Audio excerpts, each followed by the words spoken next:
Bismillahirrahmanirrahim. Today we are starting our third chapter of Qualified B.Ed, which is about the general methods of teaching. तो हमने 2 chapters कर लिए थे last time, तो आज हम थर्ड चैप्टर स्टार्ट करते हैं जो कि टीचिंग के हवाले से है. In teaching experience members guide the immature ones for. जो एक्सपीरियंस मेंबर्स होते हैं वो गाइड करते हैं, किस लिए गाइड करते हैं? एडजस्टमेंट ऑफ लाइफ के लिए. विच is not the focal point of triangular process of teaching. जो ट्राइंगुलर प्रोसेस होता है इसमें हमारे पास टीचर होता है, स्टूडेंट होता है, कंटेंट होता है. तो इसमें टीचिंग मेथड इसका फोकल पॉइंट नहीं होता. The goal of teaching is to desirable change in behaviour में लाने के लिए, बिहेवियर में जो चेंजेस है उसको लाने के लिए टीचिंग एक गोल है. ठीक है. The rules of presenting the contents to make them easy are called. अगर कंटेंट मुश्किल है तो इसको ईजी बना के फिर मुश्किल की तरफ जाना. ठीक है. तो इसको कहते हैं Maxim's of teaching. Solo stands for structure of the observe learning outcomes. तो ये सी ऑप्शन इसका करेक्ट है. SOLO taxonomy consist of how many levels? It consist of, अभी तो 5 लेवल्स हैं, पहले इसके जब ये फर्स्ट टाइम डिस्कवर हो गई थी तो इसके 4 लेवल्स थे. With reference to SOLO taxonomy one aspect of the task. जब वन एस्पेक्ट की बात करते हैं यूनी स्ट्रक्चर लेवल में हम पढ़ते हैं. 2 और मोर एस्पेक्ट्स की बात करते हैं तो ये मल्टी स्ट्रक्चर लेवल में होता है. और इंटीग्रेशन की जब बात करते हैं 2 से ज़्यादा एस्पेक्ट्स के दरमियान में इंटीग्रेशन जब डेवलप होती है तो ये रेशनल लेवल में होती है. To go beyond the given information इस, अगर गिवन इंफॉर्मेशन से बियॉन्ड चला जाए तो उसको हम कहते हैं एक्सटेंडेड एब्स्ट्रैक्ट लेवल. ठीक है. तो टोटल इसके 5 लेवल्स होते हैं. ठीक है. प्री स्ट्रक्चर लेवल यहाँ पे पहले डिफाइन नहीं था तो बाद में वो डिफाइन हो जाता है. SOLO taxonomy was presented by Biggs and Collis. तो इन्होंने प्रेजेंट किया था. Students are passive in. Students passive होते हैं किस मेथड में? लेक्चर मेथड में. सिंपोजियम क्या होती है? एक डिस्कशन मेथड की एक टाइप होती है. ह्यूरिस्टिक का मतलब टू इन्वेस्टिगेट. जो आर्मस्ट्रॉन्ग थे was the exponent of, Armstrong was the exponent of heuristic method. According to Kilpatrick the type of projects. Projects की कितनी टाइप्स होती हैं? 4 टाइप्स होती हैं. Activity involves physical and mental action, दोनों चीज़ें इन्वॉल्व होती हैं एक्टिविटी में. We move from specific to general. तो ये जनरल, स्पेसिफिक से जनरल की जब जाते हैं तो ये हमारे पास क्या होता है? ये हमारे पास इंडक्टिव मेथड होता है. ये डिडक्टिव नहीं होता, जबकि इंडक्टिव मेथड होता है जब स्पेसिफिक से जनरल की तरफ जाते हैं. अच्छा, इसके बाद हमारे पास है practice is made in. Practice हम ड्रिल मेथड में प्रैक्टिस करते हैं. The Socratic method is known as question answer method. जो सोक्रेटिक मेथड उसको हम क्वेश्चन आंसर मेथड भी कहते हैं. Which is not true about projects. के बारे में कौन सा ट्रू नहीं है कि टीचर सेंटर्ड एक्टिविटी होती है, ये ट्रू नहीं है. ठीक है, ये सही नहीं है. Duration of lesson in macro lesson. Macro lesson में 35 to 45 मिनट्स का होता है. अच्छा, जबकि माइक्रो में हमारे पास 5 to 10 मिनट्स का होता है. In British approach of lesson planning more emphasise. जो ब्रिटिश होते हैं वो मोर एम्फसाइज करते हैं लेसन प्लान में टीचर और कंटेंट की प्रेजेंटेशन के ऊपर. अमेरिकन जो अप्रोच है वो लर्निंग ऑब्जेक्टिव्स के ऊपर एम्फसाइज करती है. Which one is not the type of lesson plan on the basis of objectives. तो माइक्रो लेसन प्लान इसका टाइप नहीं होता. Which is not true about lesson plan. It is develop bye student. तो ये lesson plan teacher develop करता है, student develop नहीं करता. तो इसका रॉन्ग है. ठीक है. A good drama does not include very long play. जो गुड ड्रामा होता है उसमें लंबा प्ले नहीं होता. Which is not the objective of drama. Role play का डू मेक रिहर्सल से इनकी ऑब्जेक्टिव नहीं होती. और ड्रामा और जो रोल प्ले होता है ये हिस्ट्री को स्टडी करवाने या टीच कराने के लिए यूज़फुल होता है. Main type of teleconferencing हमारे पास 3 होते हैं. Audio teleconferencing, video and TV नहीं, कंप्यूटर टेली कॉन्फ्रेंसिंग. तो ये which is not the type of teleconferencing की टाइप कौन सी नहीं है? तो ये टीवी टेली कॉन्फ्रेंसिंग की टाइप नहीं है. Which one is accountable in cooperative learning. Cooperative learning में इंडिविजुअल और ग्रुप दोनों बराबर के शरीक होते हैं. तो both A and B. Cooperative learning is an alternative to competitive models के अल्टरनेटिव होती है. ठीक है. The number of students in cooperative learning में 3 to 4 स्टूडेंट्स होते हैं. असेंशियल कैरेक्टरिस्टिक हमारे पास कोऑपरेटिव लर्निंग में ये होती है कि पॉजिटिव इंटरडिपेंडेंस होती है. यहाँ पे the students like to spend the most of the time with your peers. अपने पीयर्स यानी साथियों के साथ ये ज़्यादा टाइम गुजारना चाहते हैं. जो पीयर कल्चर है वो कंस्टिट्यूट होती है, उसमें सोशलाइजेशन होती है पीयर्स के साथ. विच is not the advantage of team teaching की एक एडवांटेज नहीं है. तो इसमें बेटर फाइनेंशियल बेनिफिट्स और इसमें टीचर्स को कोई बेनिफिट हासिल नहीं होता है. तो ये इसकी कोई एडवांटेज नहीं है. The hypothesis underlying team teaching is. Team teaching के अंदर की जो हाइपोथेसिस होती है, the best teachers in schools are shared by more students. तो ये इसका सही है. CAI stands for computer assisted instruction which is not the mode of CIA. तो क्वेश्चन मोड इसमें नहीं होता. एग्जाम्पल्स ऑफ साइकोमोटर डोमेन में हमारे पास परफॉर्म एक्सपेरिमेंट यानी अपने मोटर स्किल्स को यूज़ करता है. तो इसमें कोई एक्सपेरिमेंट परफॉर्म करके दिखाता है. Able to develop a life style based upon the preferred value system. Value system एक है, उसी के मुताबिक अपनी लाइफ को डेवलप करना, तो उसको हम कहते हैं करेक्टराइजिंग. एग्जाम्पल ऑफ कोग्निटिव डोमेन है तो इसको describe a topic. At the highest level of hierarchy में हमारे पास एवोल्यूशन आती है। Student can design a laboratory, तो डिज़ाइन की जब बात आती है तो सिंथेसाइज कर रहा है। The number of domain in taxonomy में एजुकेशनल जो ऑब्जेक्टिव्स की जो डोमेन्स हैं उसकी कितनी हैं, 3 हैं। Highest level of cognitive domain हमारे पास एवेल्यूएशन है। The process of डिटर्मिंग the value और वर्थ, कोई भी चीज़ की कीमत या वैल्यू को वो करना उसको कहते हैं एवेल्यूएशन। एजुकेशनल ऑब्जेक्टिव्स को डिवाइड किया है 3 डोमेन्स में। टेक्सोनॉमी ऑफ एजुकेशनल ऑब्जेक्टिव्स 1956 में पेश किए गए थे। और जो क्लासिफिकेशन ऑफ कोग्निटिव डोमेन ये किसने किया था, बेंजामिन ब्लूम ने किया था। कोग्निटिव डोमेन है इसके 6 सब ग्रुप है, तो हाँ सब ग्रुप होते हैं। सबसे लोवेस्ट वाला हमारे पास नॉलेज होता है और सबसे हाईएस्ट वाला हमारे पास एवेल्यूएशन होता है। इसकी राइट सीक्वेंस क्या है, knowledge, comprehension, application, analysis, synthesis and evaluation है।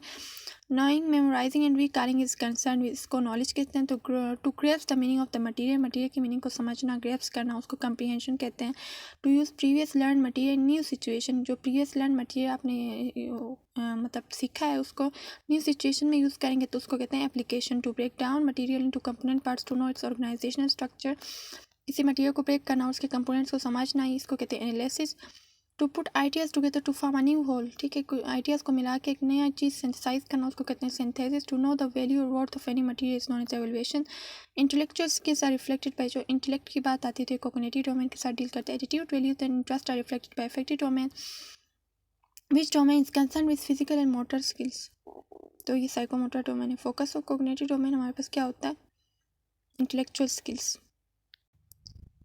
उसके बाद हमारे पास है इफेक्टिव डोमेन को किसने क्लासीफाई किया था, कर्थवाल ने क्लासीफाई किया था। इफेक्टिव डोमेन के हमारे पास 5 सब ग्रुप्स होते हैं। सबसे लोवेस्ट जो होता है इफेक्टिव डोमेन में वो होता है अटेंडिंग, और सबसे हाईएस्ट होता है कैरेक्टराइजेशन। इसकी राइट सीक्वेंस क्या है, attending, responding, valuing, organisation and then characterisation. Willingness to attend to particular phenomena को मतलब आप वो शो करते हैं, इंटरेस्ट शो करते हैं सुनने के लिए, तो उसको अटेंडिंग या रिसीविंग कहते हैं। विच सब group of effective domain focus on active participation, अगर आप पार्टिसिपेट भी करते हैं तो इसका मतलब आप रिस्पॉन्ड भी कर रहे हैं तो ये रिस्पॉन्डिंग आएगा। Bringing together different values into a constituent value system, इसको कहते हैं ऑर्गेनाइजेशन। डिफरेंट वैल्यू सिस्टम्स को एक उसमें लाना, ब्रिंग टुगेदर करना, तो उसको कहते हैं organisation. Effective domain focus on adaptation of value system को अडाप्ट करना और अपनी लाइफस्टाइल का हिस्सा बनाना, इसको कहते हैं कैरेक्टराइजेशन। साइकोमोटर डोमेन जो है इसको सिम्पसन ने क्लासीफाई किया था 1972, और जो इफेक्टिव डोमेन को कर्थवाल ने क्लासीफाई किया था 5 सब ग्रुप्स में, कब किया था, 1964 में। जो साइकोमोटर डोमेन होते हैं इसके 7 सब ग्रुप्स होते हैं। और बिहेवियर जो ऑब्जेक्टिव्स होती है इसकी कैरेक्टरिस्टिक्स कैसे होनी चाहिए, ऑब्जर्वेबल होना चाहिए और मेजरेबल होना चाहिए। इसकी राइट सीक्वेंस क्या है, अभी जो साइकोमोटर डोमेन है इसकी राइट सीक्वेंस है, सबसे पहले परसेप्शन, देन सेट है, then guided response mechanism, complex over response, adaptation and then origination. तो ए ऑप्शन इसका करेक्ट है। इसके बाद objective related to effective domain. Effective domain का जो ऑब्जेक्टिव होता है वो किससे रिलेटेड होता है कि स्टूडेंट वैल्यू करे ऑनेस्टी को, तो इसमें वैल्यूज़ के बारे में हम स्टडी करते हैं तो उसी के बारे में हम देखते हैं। Bringing together scientific ideas to form a unique idea, scientific ideas को मिला के एक यूनिक आइडिया बनाने, इसको कहते हैं synthesis. What is vast in scope, vast हमारे पास स्कोप में ज़्यादा कौन सा स्ट्रेटेजी, एक वास्ट या प्राउड टर्म है, ठीक है। Students find explore the information themselves का स्टूडेंट्स को वो करते हैं, एक्सप्लोर करते हैं तो उसको डिस्कवरी मेथड कहते हैं। Teacher performs practically and explains, teacher perform करती है प्रैक्टिकली और उसको एक्सप्लेन करती है डिमोन्स्ट्रेशन मेथड में। तो रोल स्टूडेंट एक्टिव स्टूडेंट का रोल एक्टिव होता है किसमें, डिस्कवरी मेथड, प्रॉब्लम सॉल्विंग और इंक्वायरी तीनों में होता है। तो ऑल अबव है। Micro teaching as a teacher training technique होती है। What is the time of presentation, micro teaching में टाइम कितना होता है, 5 to 10 मिनट का होता है और नंबर ऑफ स्टूडेंट्स भी 5 to 10 होते हैं। माइक्रो टीचिंग स्टार्ट हो गई थी 1960 में स्टार्ट हो गई थी, और ये माइक्रो टीचिंग फोकस करती है कंपिटेंसी ओवर स्किल्स के ऊपर फोकस करती है। Which is more suitable in teaching of science, तो इसमें साइंस में हमारे पास डिमोन्स्ट्रेशन मेथड है बी वाला।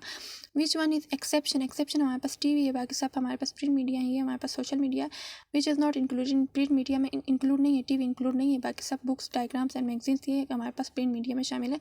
How many sense a person use well observing a film को देखते हुए जो पर्सन है वो कितने सेंसेस को यूज़ कर रहा है, एक तो आइज़ को यूज़ कर रहा है, दूसरा वो क्या कर रहा है, एयर्स, तो 2 सेंसेस को यूज़ कर रहा है, हेयरिंग एंड सीइंग, ठीक है, साइट।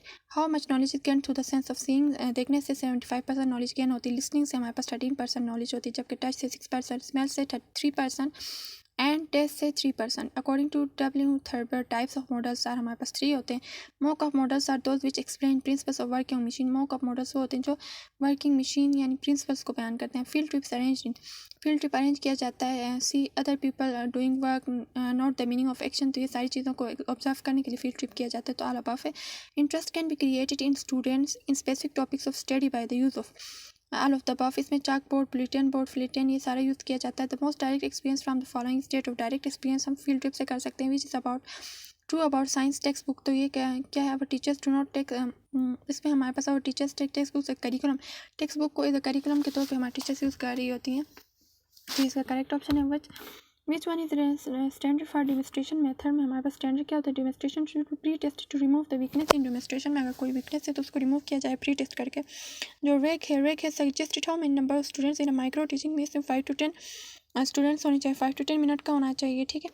तो ये बताया था। What is the demerits of micro teaching के क्या डीमेरिट्स हैं, feedback help in the improvement, तो ये अलावा फी सारा कुछ इसकी वो है, feedback help in the improvement of method of teaching due to shortage of time, you can not divide the lesson plan into small units and thus gain mastery over the skill, it helps in self evaluation, teacher build up confidence in them, तो all of the above ये इसके हमारे पास merits हैं, ठीक है, फायदे हैं। Methods based on the facts that students learn, association activity and cooperation is known, इसको हम कहते हैं प्रोजेक्ट मेथड, जिसमें एसोसिएशन भी होती है, एक्टिविटी भी होती है, कोऑपरेशन, सारी चीज़ें इन्वॉल्व होती हैं, तो ये प्रोजेक्ट मेथड में होता है।